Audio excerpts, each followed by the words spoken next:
Here's a quick look at the Samsung Galaxy Note 2 and the LG Optimus G Pro. Now these are both devices with 5.5-inch displays, so they're going to be obvious sources for comparison.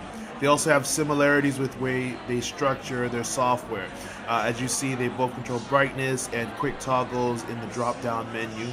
But aside from that, they have similar sizes, but the Optimus G Pro is slightly slimmer actually, because it has a little bit of a thinner profile than the Galaxy Note 2, so it's a little bit easier to hold. They both have plastic builds, and the differences between the Galaxy Note is that it's a little more rounded in its corners, while the Optimus G Pro is more flat. Don't be surprised if you catch a mean case of deja vu when you're looking at the camera software, because the UI is pretty much identical from button placement to features. Pretty much they're the same thing in terms of the camera software. The one thing that the Optimus G Pro has over the Galaxy Note 2 is the G Pro can use the rear and the front facing camera at the same time. They also have similarities in terms of button placement. They both have a home button. It's obviously thinner on the Optimus G Pro, and they have back and menu buttons, but they're on different sides of each device.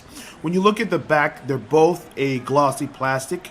Now the finish on the Galaxy Note 2 is a little smoother and more comfortable to hold. The Optimus G Pro picks up a lot of fingerprints, but at the same time, the thinner build actually makes that one a little bit better to hold, especially because it has the flat edges.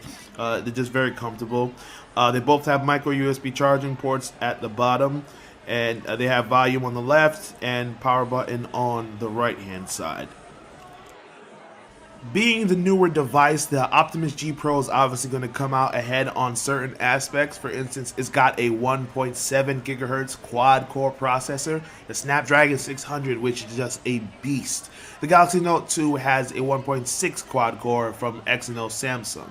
Now, the Optimus G Pro also has Android 4.12, while the Galaxy Note has Android 4.1. They're both Jelly Bean. They both have their unique additions. I will say that the Optimus G Pro at first glance looks like the better device just because it's newer and has more updates, but obviously the Galaxy Note has the advantages of S Pen.